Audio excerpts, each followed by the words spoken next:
Hello everybody, welcome back to another video, and oh boy, we got some talking to do today. Now, if you didn't know, if you're living under a rock or you're not a NASCAR fan, the Coke Zero Sugar 400 was today at Daytona, Florida. And also, if you didn't know, also if you're living under a rock, or also if you're not a NASCAR fan, Daytona is a super speedway. I'm not exactly sure how long it is. I know they say it all the time in the promos and stuff. I'm just not very good at remembering those things. But it's a long racetrack, big, high banked oval, not as highly banked as Talladega, which is another super speedway on the NASCAR schedule. But yeah, the Coke Zero Sugar 400 was today. And first off, I just want to say one of my picks did in fact win Watkins Glen. Just pointing that out. I would like to point that out. And my pick won.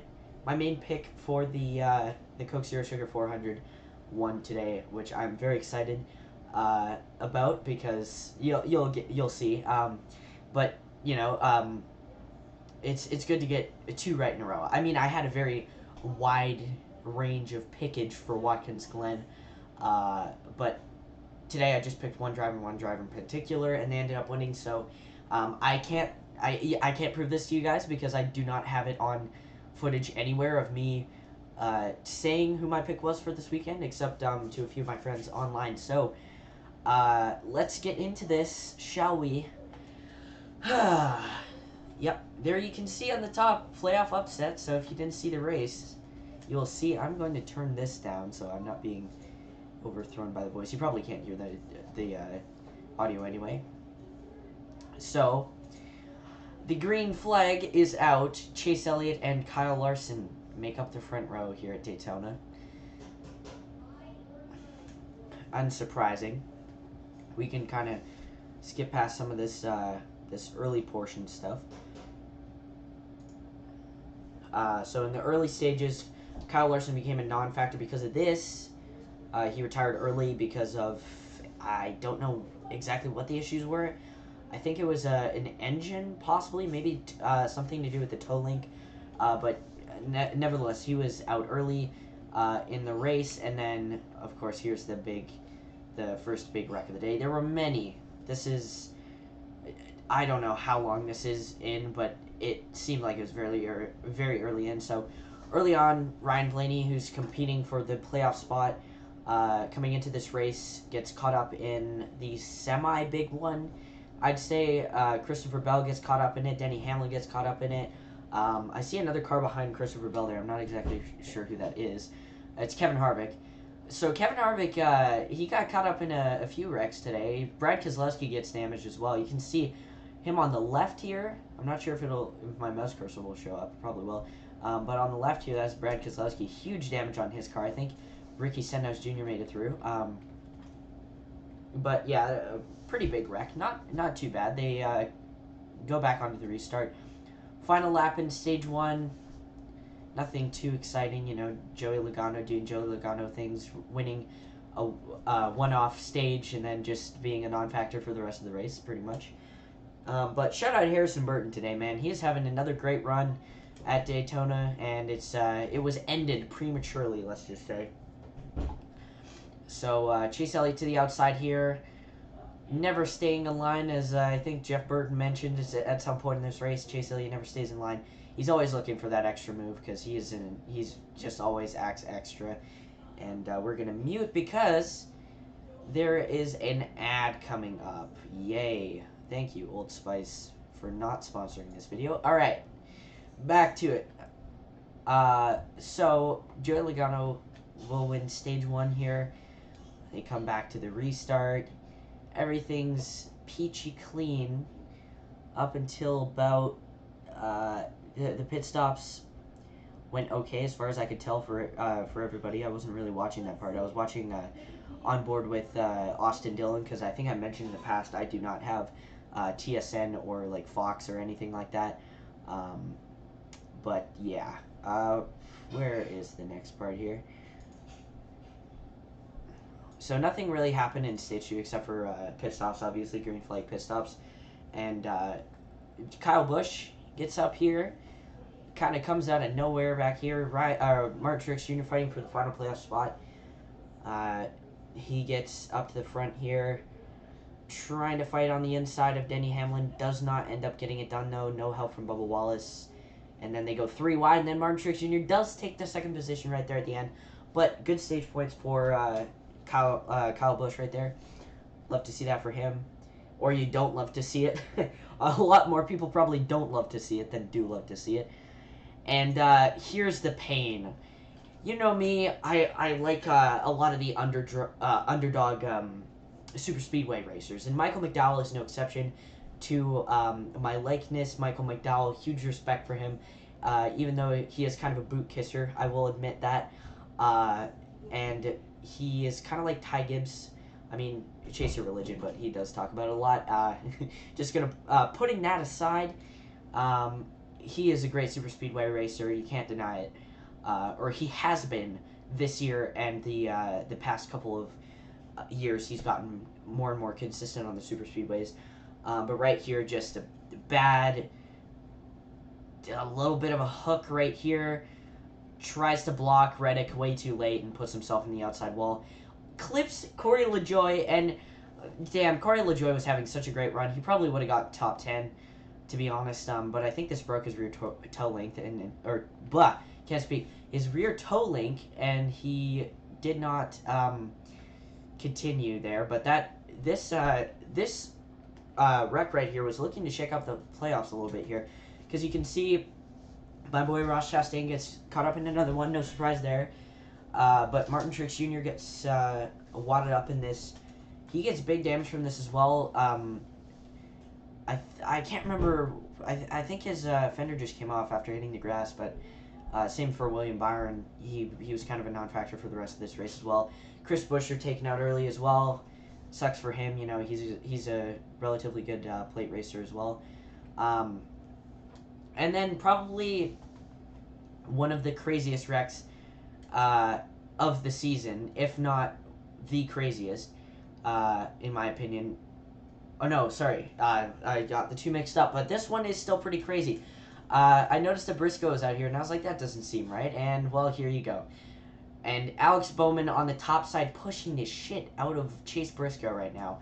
And Briscoe's gonna do Briscoe things, keep it on the high lane, and then Alex Bowman just pushes out of the corner, and you know, we've seen this time and time again. This is Daytona wreck. And then, wow, up into the air. Somehow the roof flaps keep the car on the ground, which is not a theme, as we've seen so far this year. Bubba Wallace gets a little bit of damage on the front end, though.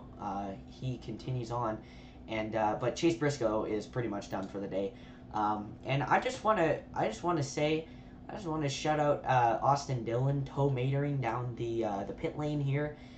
I just wanted to point that out because it's kind of funny. He's just going backwards.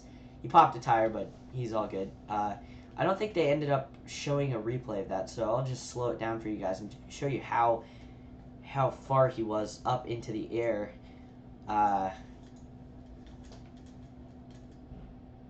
So as they're coming off the corner here, Alex Bowman gets shoved into the wall. He gets turned around. Alex Bowman puts Briscoe into the wall. Cole Custer gets into it. And then right here is where Chase Briscoe is probably thinking, oh shit, I'm about to go over, because if we've seen anything, these cars can blow over at like 120. Harrison Burton was going at under 130 miles an hour when he did his blowover earlier this year at Daytona. And car starts picking up. It's flying through the air, all four tires off the ground, and then that second roof flap deploys and sets it back down onto the ground. Now that is a good airborne crash right there. You love to see it when the cars actually stay planted to the ground. You know, I like watching flips, but I don't like watching violent flips, and that was no exception. If it was a flip, it probably would have been pretty violent because he would have gotten into the grass. And Chris Buescher did through the grass, as you would say there, but yep, he slides to a stop, gets hit by Bubba Wallace. Big crash there. And then they get to the restart. Shout out Justin Haley, by the way. He kind of got tucked by the rain late in this race. but he was having a great run going, man. He had a top 5, top 10 car all day long. Like I said, ended up getting kind of screwed over by the rain there, but you know, it is what it is. You know, he's had speed this season, I think, but not this much speed for sure. But he did lead a good few laps here, and then there's the aggressive blocking, and then there's Eric Jones getting turned by Eric Almirola. It's the Eric and Eric show, everybody, as the 22 of Joey Logano gets taken out, and this turns out to be a blessing in disguise for Joey Logano because of this. Now, I don't really know what to think about this. In retrospect, drivers and crew chiefs, everybody pretty much were complaining over the radios of rain. They were saying for a good 10-12 laps, it's raining out here. We got to throw the caution. They said that they were going to throw the caution a little bit, and they kept on waiting. They kept on waiting on the caution. They were like, how long can we sit this out for? And it just ended up in probably the biggest accident we've ever had with the next gen so far. I'm just not even going to talk. Just watch this.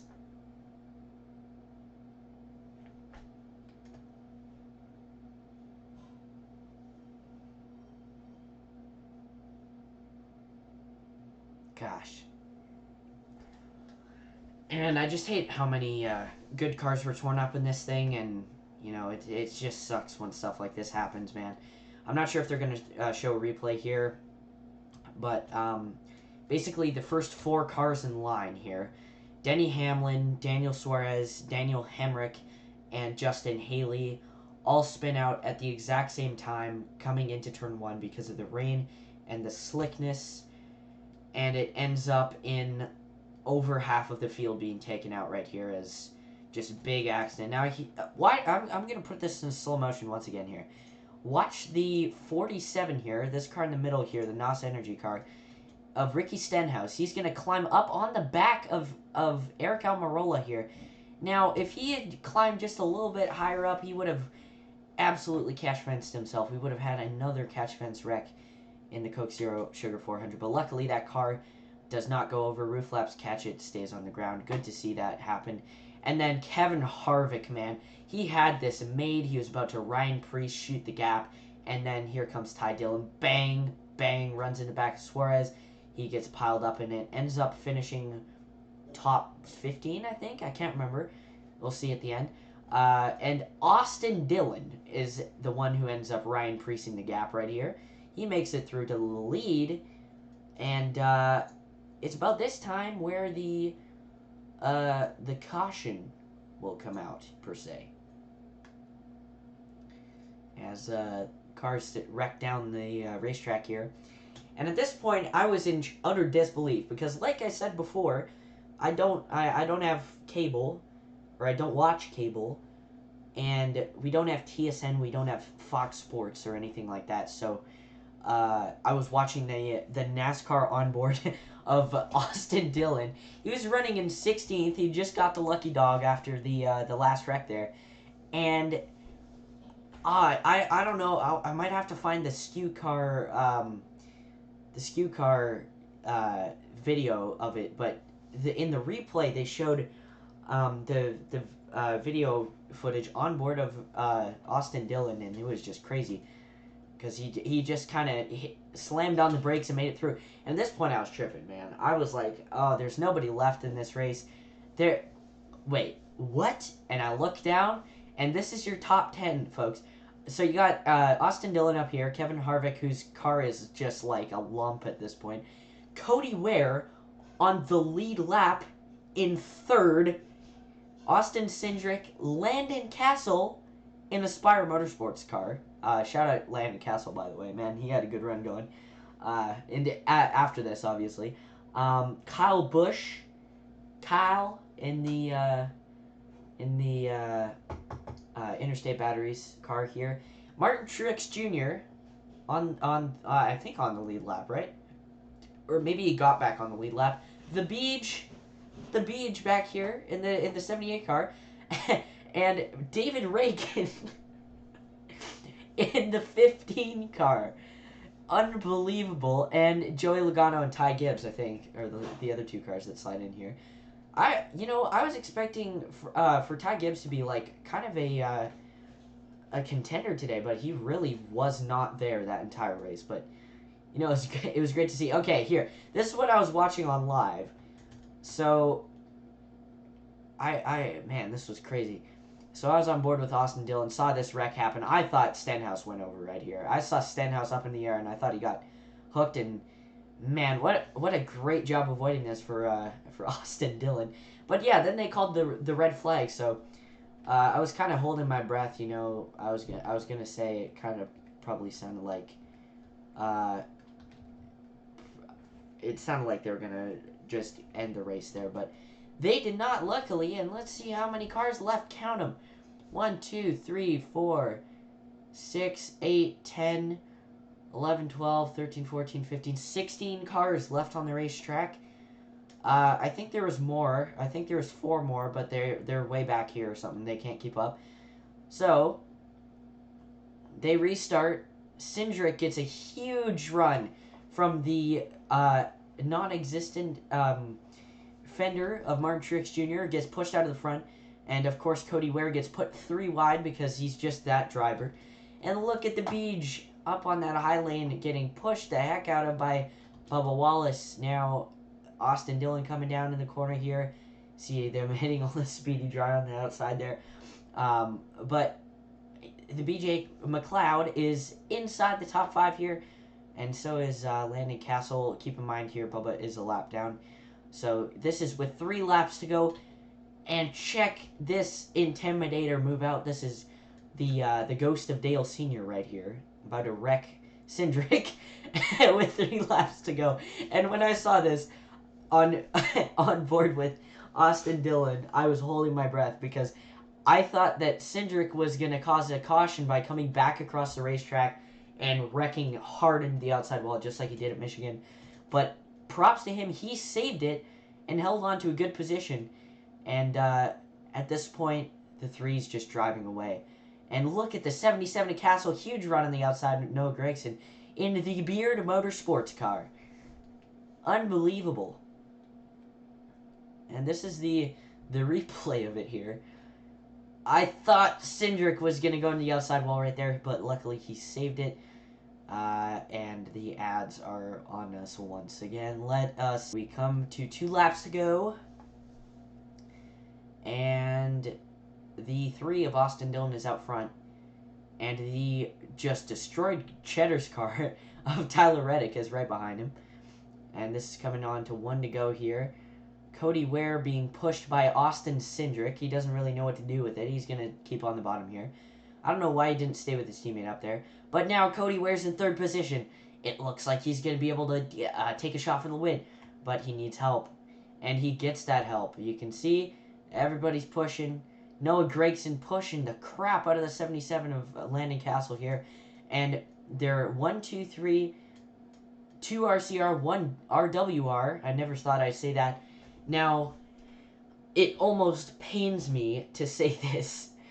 And I never want to say this again. I have nothing against not BJ McLeod. I love BJ McLeod.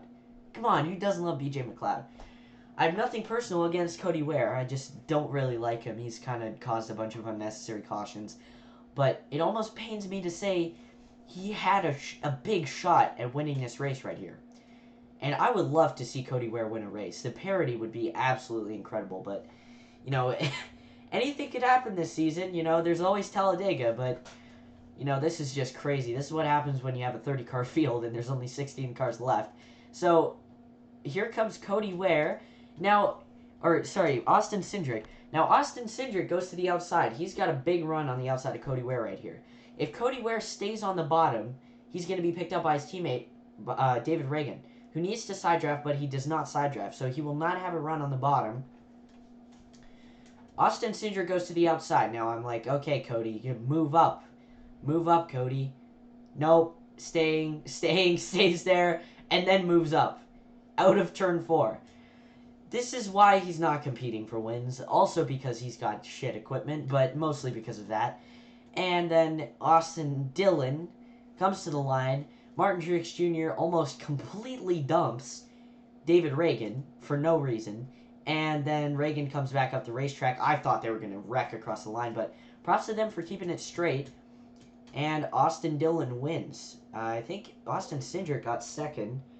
Tyler Reddick third. Landon Castle fourth. And Noah Gragson fifth in a Beard Motorsports car. That has never happened before. So, thank you guys for watching. And, yeah, I'll see you in the next one. Peace.